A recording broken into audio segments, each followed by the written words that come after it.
رسول کے بعد ایک امت بغیر رہنما کے۔ رسول صلی اللہ علیہ وآلہ وسلم چلے گئے، اب ہمارا رہنما کون ہوگا؟ یہی سوال ہر مسلمان کے دل و دماغ میں گونج رہا تھا۔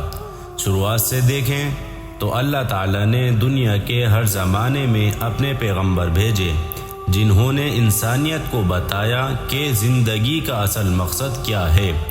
ہر پیغمبر نے اپنی قوم کو صرف ایک پیغام دیا کہ صرف ایک اللہ کو مانو اور اسی کے حکم پر چلو۔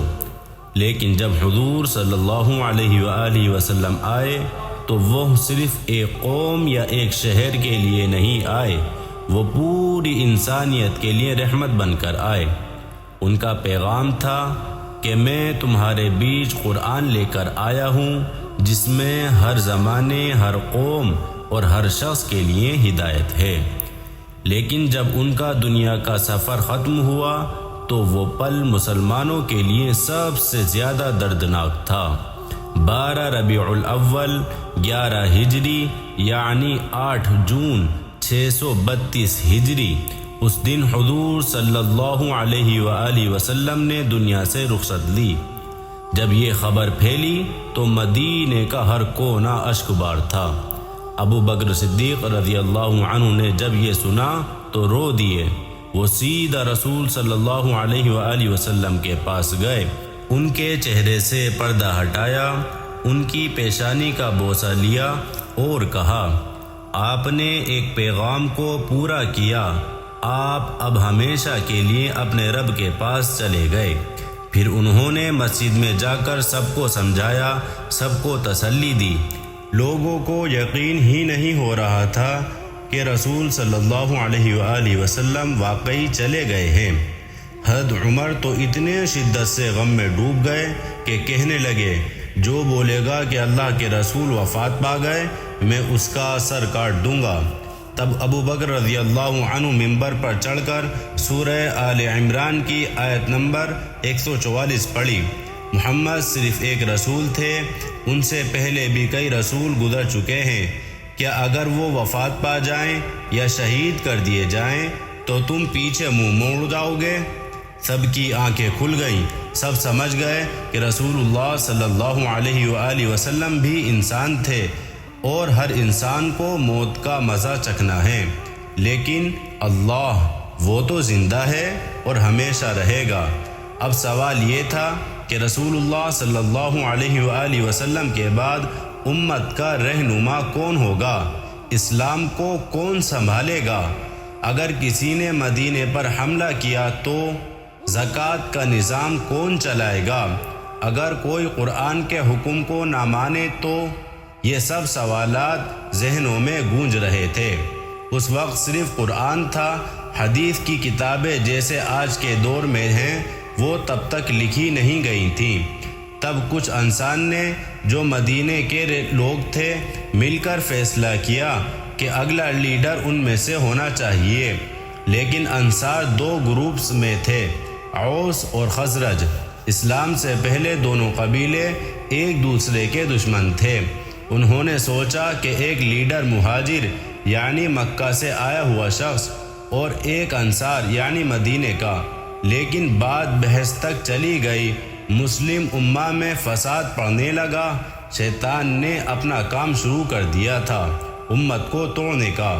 تب کچھ صحابی دوڑے گئے اور حضرت ابو بکر صدیق رضی اللہ عنہ کو بلایا، ان سے کہا گیا، آپ ہی کچھ کریں ورنہ مسلمان بکھر جائیں گے۔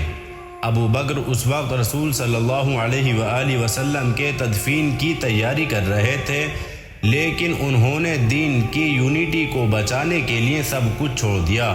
وہاں جا کر انہوں نے سب کو یاد دلایا کہ رسول اللہ صلی اللہ علیہ وآلہ وسلم نے کہا تھا، اگلا لیڈر مہاجرین یعنی مکہ کے مسلمان میں سے ہوگا۔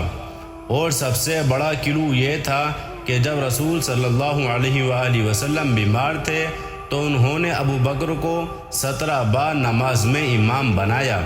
یہی سبق ابو بکر نے سب کو یاد دلایا۔ پھر انہوں نے کہا، آپ چاہیں تو عمر کو لیڈر بنا لیں یا ابو عبیدہ بن جراح کو۔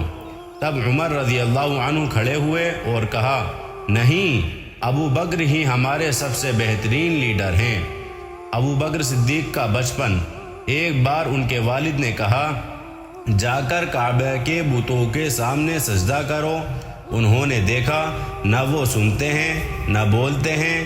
انہوں نے ایک پتھر اٹھایا اور بت پر مار دیا۔ یہ تو خود کو نہیں بچا سکتا، یہ رب کیسے ہو سکتا ہے؟ تب سے انہوں نے کبھی شرک نہیں کیا اور صرف ایک اللہ پر ایمان رکھا۔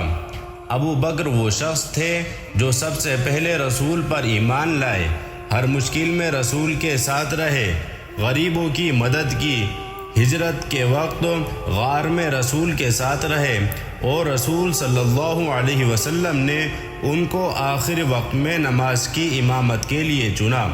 سب مسلمانوں نے جب یہ باتیں یاد کی تو سب نے خوشی سے ابو بکر صدیق رضی اللہ عنہ کو اسلام کا پہلا خلیفہ مان لیا۔ اگلے دن کو رسول صلی اللہ علیہ وآلہ وسلم کے جنازے کی تیاری ہوئی۔ حضرت عباس اور حضرت علی اور چند اور لوگوں نے رسول صلی اللہ علیہ وسلم کے جسم کو غسل دیا۔ کسی کو نہیں پتا تھا کہ ان کا مقبرہ کہاں بنے گا۔ تب ابو بکر نے کہا، ہر نبی وہیں دفن ہوتا ہے جہاں وہ وفات پاتا ہے۔ تو رسول اللہ صلی اللہ علیہ وسلم کے بستر کو ہٹا کر وہیں قبر کھودی گئی۔ نماز جنازہ میں کوئی امام نہیں تھا۔ 10 مسلمان ایک گروپ میں جاتے اور رسول صلی اللہ علیہ وآلہ وسلم کے لیے دعا کرتے۔ پہلے مردوں نے، پھر عورتوں نے اور آخر میں بچوں نے۔ پوری رات یہ عمل چلتا رہا اور رات کو رسول اللہ صلی اللہ علیہ وآلہ وسلم اپنے گھر میں ہی دفن کر دیے گئے جہاں انہوں نے اپنی آخری سانس لی۔ رسول صلی اللہ علیہ وآلہ وسلم چلے گئے لیکن اپنی امت کو روتا نہیں چھوڑ گئے۔ ان کا پیغام زندہ ہے، ان کی سنت زندہ ہے، اور جو ان کے سب سے قریبی تھے انہوں نے اسلام کے چراغ کو بجھنے نہیں دیا۔